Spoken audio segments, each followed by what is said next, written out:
Hey guys, চলে এসেছি আমরা নতুন একটা ভিডিও নিয়ে। তো এই সবে আমি আমার ব্লগ চ্যানেলে একটা নতুন ভিডিও আপলোড করলাম। এই দেখো গাইস, আমি আমার ব্লগ চ্যানেলে ভিডিও আপলোড করেছি। যারা যারা দেখোনি সবাই গিয়ে ব্লগটা দেখে এসো, ঠিক আছে? খুব ভালোভাবে অনেকক্ষণ এডিট করে বানিয়েছি। প্লিজ ব্লগটা দেখে এসো। আর লাস্টে যে কথাটা জিজ্ঞেস করেছি, সেই কথাটার উত্তর তোমরা আমার কমেন্ট সেকশনে সবাই জানাতে কেউ ভুল না, ঠিক আছে?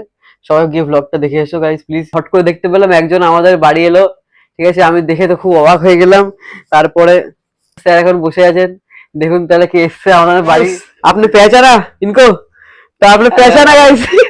তো গাইস, আমাদের বাড়ি প্রণব চলে এসছে। সকালবেলা মাঠে গেছিল, পেটে ব্যথা করছিল, তারপরে প্রণব মাঠ থেকে চলে গেছিল, তারপরে আমি গিয়ে ব্যায়াম করে একা চলে এসেছি। তখন প্রণব বাথরুমে ছিল। ওর তো বাড়ি ছেড়ে ওর কি আসতে গেলে মেল করে আসতে হবে তোকে? ঠিক করেছে সারা কি ডায়লগ ভাই ছেলের গাইজ। এখন ঠিক আছে গাইজ, এই অনেক ব্যাপার আছে, ভালো করে পড়া আপনাদের কিছু আলোচনা করে বলছি। এখন আমাদের দাদার এখন খুবই মনটা খারাপ এখন, তাই দাদা এখন গেম খেলে কাটাচ্ছে। এখন দাদা এখন নোবড়াদের মতো গেম খেলছে। আগে প্রো প্লেয়ার ছিল, এখন দুঃখে কষ্টে গাইজ নোবড়া হয়ে যাচ্ছে দাদা আমাদের, ঠিক আছে? তো আমরা আগে আলোচনা করছি দাঁড়া। আর যে টপিকে ভিডিও বানিয়েছি সেই টপিকে ভিডিওটা তোমরা গিয়ে দেখে এসো আমার চ্যানেলে ভিডিওটা দেখার পরে ভিডিওটাতে কমেন্ট করবে। ভিডিওটা বানাবো বলেছি, সেই ভিডিওটা কি আমার বানানো উচিত? তোমরা যদি আমাকে বলো তাহলে আমি ভিডিওটা বানানোর দিকে উৎসাহিত হতে পারবো। তো আমরা এখন ওই টপিক বাদ দিই, চলো আমরা প্রণবের কাছে গিয়ে প্রণবের হালচাল শুনি এখন, চলো। এই যে আমাদের প্রণব বসে আছে সাইডে এখন।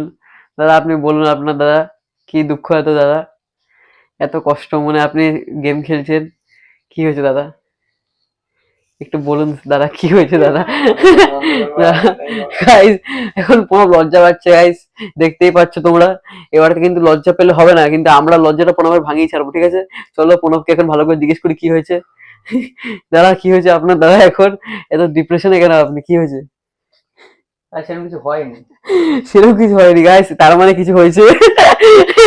কিন্তু কি হয়েছে গাইস, একটু শুনুন ভালো করে। সেরকম কিছু হয়নি, ঠিক আছে गाइस। মানে ওই একটু दिल का मामला है थोड़ा, ठीक है, उसके अलावा कुछ नहीं है।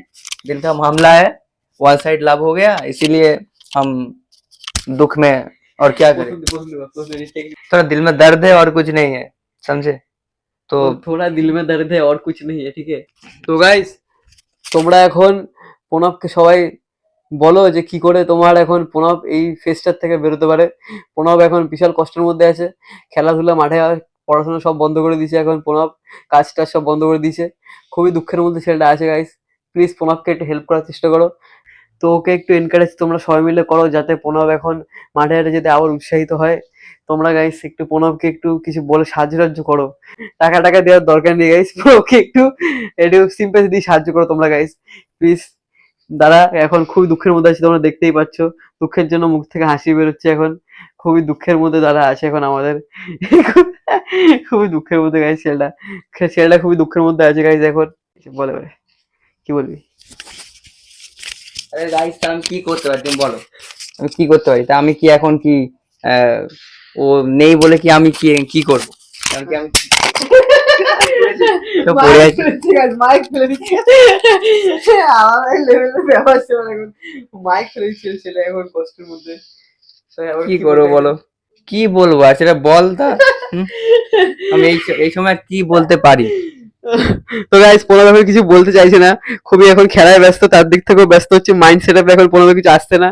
এখন প্রণবের মাথায় শুধু ঘুরছে এখন, প্রণবের গাইস এখন মাথায় শুধু ঘুরছে এখন কি করে ওই সেই কথাগুলো ভোলা যায়, সেই দিনগুলোর কথা।